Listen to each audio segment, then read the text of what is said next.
Hello friends, आप लोग का स्वागत है सोनम क्लासेज पर। आज हम लोग बात करेंगे भारतीय संविधान के ऊपर, जिसका फर्स्ट टॉपिक है भारतीय संविधान के विकास का संक्षिप्त इतिहास।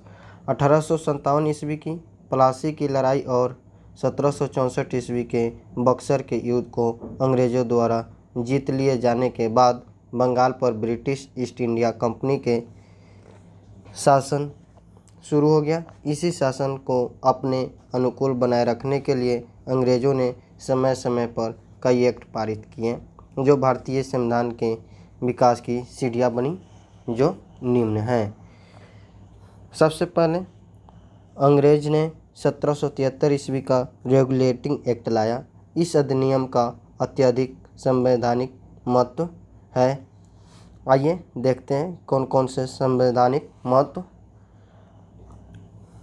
फर्स्ट में, भारत में ईस्ट इंडिया कंपनी के कार्यों का नियमित और नियंत्रित करने की दिशा में ब्रिटिश सरकार द्वारा उठाया गया यह पहला कदम था। अर्थात कंपनी के शासन पर संसदीय नियंत्रण स्थापित किया गया। यानी कि कहने का मतलब हुआ कि भारत पर अपने शासन को कायम रखने के लिए ईस्ट इंडिया कंपनी की स्थापना की और इसमें कुछ नियम कानून बनाए। आगे फिर दूसरे नंबर पर कहता है, इसके द्वारा पहली बार कंपनी के प्रशासनिक और राजनीतिक कार्यों को मान्यता मिला।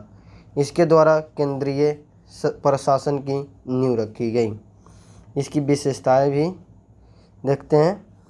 इस अधिनियम द्वारा बंगाल के गवर्नर को बंगाल का गवर्नर जनरल पद नाम दिया गया तथा मुंबई एवं मद्रास के गवर्नर को इसके अधीन किया गया।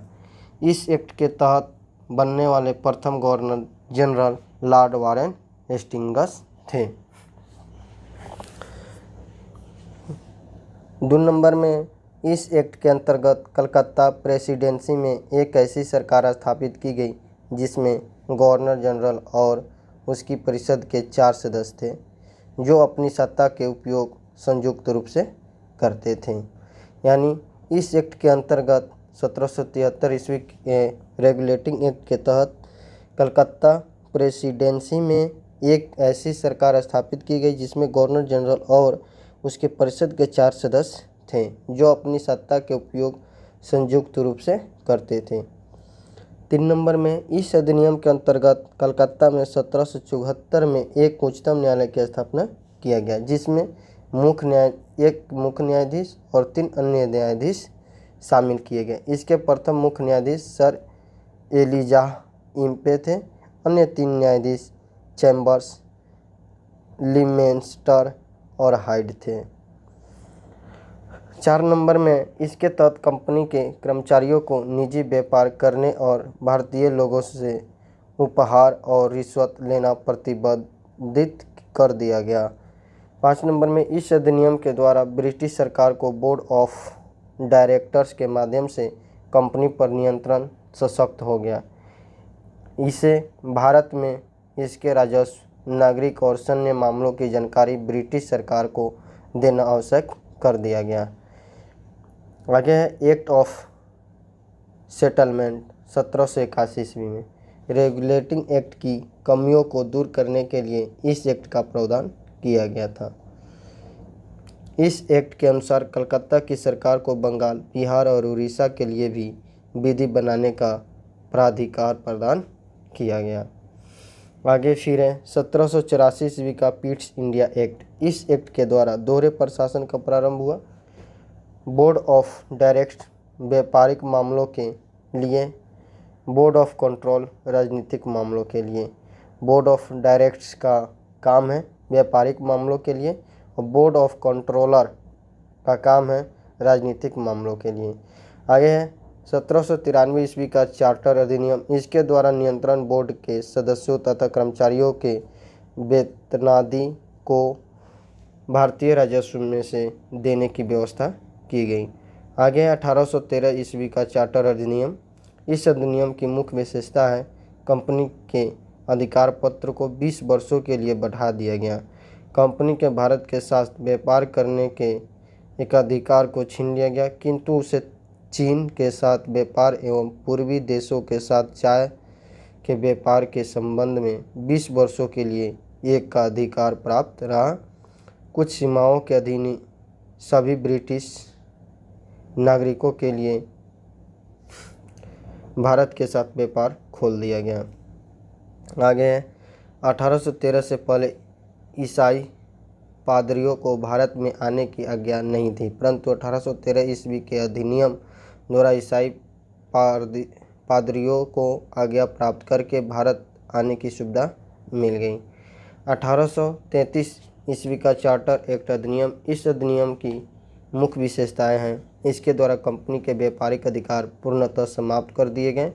अब कंपनी का कार्य ब्रिटिश सरकार की ओर से मात्र भारत का शासन करना रह गया। बंगाल के गवर्नर जनरल को भारत का गवर्नर जनरल कहे जाने लगा। मुंबई मद्रास की परिषदों की विधि निर्माण शक्तियों को वापस ले लिया गया। विधिक परामर्श हेतु गवर्नर जनरल की परिषद में विधि सदस्य के रूप में चौथे सदस्य को शामिल किया गया। भारत में दास प्रथा को विधि विरुद्ध घोषित कर दिया गया तथा 1843 ईस्वी में उसका उन्मूलन कर दिया गया। अधिनियम की धारा 87 के तहत कंपनी के अधीन पद धारण करने के लिए किसी व्यक्ति को धर्म, जन्म स्थान, मूल वंश या रंग के आधार पर अयोग्य न ठहराए जाने का उपबंध किया गया। गवर्नर जनरल की परिषद को राजस्व के संबंध में पूर्ण अधिकार प्रदान करते हुए गवर्नर जनरल को संपूर्ण देश के लिए एक ही बजट तैयार करने का अधिकार दिया गया। भारतीय कानूनों का वर्गीकरण किया गया तथा इस कार्य के लिए विधि आयोग की नियुक्ति की व्यवस्था की गई। 1834 में लॉर्ड मैकाले की अध्यक्षता में प्रथम विधि आयोग का गठन किया गया। 1853 का चार्टर अधिनियम, इस अधिनियम की मुख्य विशेषताएं हैं। इस अधिनियम के द्वारा सेवाओं में नामजदगी का सिद्धांत समाप्त कर कंपनी के महत्वपूर्ण पदों को प्रतियोगी परीक्षाओं के आधार पर भरने की व्यवस्था की गई। इसके लिए 1854 में मैकाले समिति की नियुक्ति की गई। इस अधिनियम के द्वारा गवर्नर जनरल की परिषद के विधायी एवं प्रशासनिक कार्यों को अलग कर दिया गया। इसके तहत परिषद में 6 नए पार्षद जोड़े गए जिन्हें विधान परिषद कहा गया।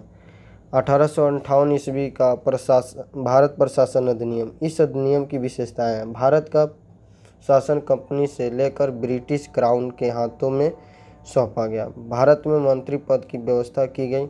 15 सदस्यों की भारत परिषद का सृजन हुआ। 8 सदस्य ब्रिटिश सरकार द्वारा एवं 7 सदस्य कंपनी के निदेशक मंडल द्वारा। भारतीय मामलों पर ब्रिटिश संसद का सीधा नियंत्रण स्थापित किया गया। मुगल सम्राट के पद को समाप्त कर दिया गया। इस अधिनियम के द्वारा बोर्ड ऑफ डायरेक्टर्स तथा बोर्ड ऑफ कंट्रोल को समाप्त कर दिया गया। भारत में शासन संचालन के लिए ब्रिटिश मंत्रिमंडल में एक सदस्य के रूप में भारत के राज सचिव की नियुक्ति की गई। वह अपने कार्यों के लिए ब्रिटिश संसद के प्रति उत्तरदायी होता था। भारत के प्रशासन पर इसका संपूर्ण नियंत्रण था। उसी का वाक अंतिम होता था, चाहे वह नीति के विषय में हो या अन्य ब्यौरे के विषय में हो। भारत के गवर्नर जनरल का नाम बदलकर वायसराय कर दिया गया। अतः इस समय के गवर्नर जनरल लॉर्ड कैनिंग अंतिम गवर्नर जनरल एवं प्रथम वायसराय हुए।